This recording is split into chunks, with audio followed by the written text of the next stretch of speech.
Мен Келлер орта мектебінің мектеп ал тәрбиеленушісі Арыстан қызы Әмина. Менің апайым Ханы Бейбіткүл. Бүгін біз шаңырақ отбасылық сайысына қатысқалы отырмыз. Біздің отбасымыз өнерлі әрі ұйымшыл. Әсіресе әкем екеуміз домбыраны бірге тартып, қазақтың әсем күйлерін орындаймыз.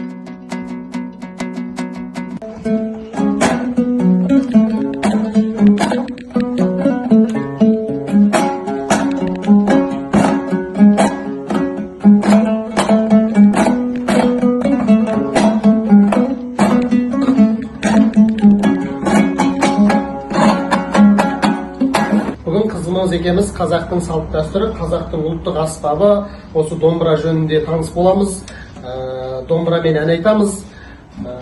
Бұл қасиетті қазақтың қара домбырасы деп аталады. Жалпы мынау домбыраның мынау ішегі, мынау тиегі деп айтады. Қайталаймыз, мынау ішек. Мынау тиек. Молодец. Мынау перне. Перне дұрыс. Ал мынау не? Құлағы. Мына құлағымен не істейміз? Құлағымен мына домбыраның дыбысын реттейміз. Дыбысын келтіреміз құлағымен. Мына ішегі деген домбыраның үнін шығарып тұрады. Тиегі деген мына екі ішекті бір-біріне үйлестіріп тұратын зат. Сондықтан балам мына қазақтың домбырасын қастерлей білген дұрыс. Домбырамен жалпы ән айтамыз. Домбырамен күй шертеміз. Домбыраны жақсы көресің ба?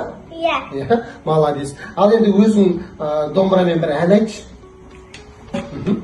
Мен кішкентай баламын, айтқан тілін аламын, маманаңға кеткенде үйде ұйықтап қаламын. Молодец, Енді үлкейгенде папаң сияқты домбыра ұстайсың, домбыра шертесің. Қарашы, папасы бір саған әдемі бір ән айтып берсін. Көңілі күлдей шалқыған қазақта ел қайда, даласы жусанан қыған өзіңдей жер қайда. Киелі таусылмас саған айтарым, ардақты бөкейім, бабадан қалған байрағым, садағын